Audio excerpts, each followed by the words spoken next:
Good morning. At least he waited until the markets closed, and when he was finished, futures tanked and tanked some more. President Trump's big tariff day featured a large American flag draped behind him in the Rose Garden, and as expected, there was one big topper of all of the announcements. That's why, effective at midnight, we will impose a 25% tariff on all foreign-made automobiles. That seems to be for cars that are all built outside of the United States, even if some of the parts come from the U.S.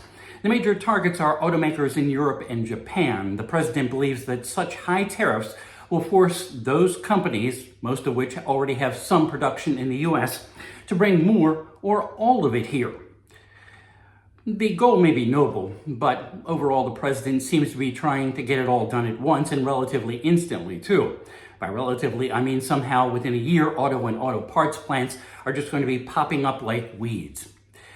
When you talk about European vehicle makers, the president also means the European Union, of which he has decided to tack on additional tariffs on top of the car duties, with analysts saying any high-end vehicle that isn't already imported is facing a price increase of up to $12,000.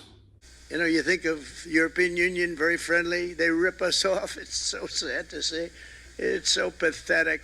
39%, we're going to charge them 20%, so we're charging them essentially half. Vietnam, great negotiators, great people. They like me, I like them. The problem is they charge us 90%. We're going to charge them 46% tariff. Here, it's important to point out that Vietnam is where a lot of manufacturing moved during the president's trade war with China in the first term.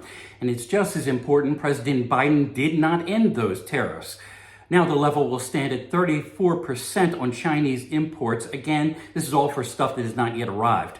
The price increases will show up slowly, except when it comes to fresh produce. For everything imported, there will be a baseline tariff of 10%. All of it comes on top of the 25% duties on steel and aluminum. But Trump did pull back by generally making tariffs that were supposed to be equal, reciprocal, based on the country involved, to about half of what that country charges. Canada and Mexico are getting a break with no additional tariffs from yesterday's announcement. Still, a handful of Republicans joined Democrats for a Senate resolution calling on Trump to halt all tariffs on Canada. It passed last night. It's not binding, but shows there is some GOP angst with how this is all playing out. It's a resolution the House will ignore. Now, since we got some publicity, a dedicated page from WCLO in Wisconsin and Illinois, plus some word of mouth, yesterday brought a whole bunch of extra views, plus a few more subscribers, and I am very grateful. So I figured it's time to explain again why this is called Ear on the White House. When Westwood One News shut down at the end of 2020, I started a radio debrief business for a handful of former Westwood One affiliates who still wanted to talk about things in DC in the morning. So since it was for radio, I named it Ear on the White House. And each day I would write up talking points that I would tweet out piecemeal.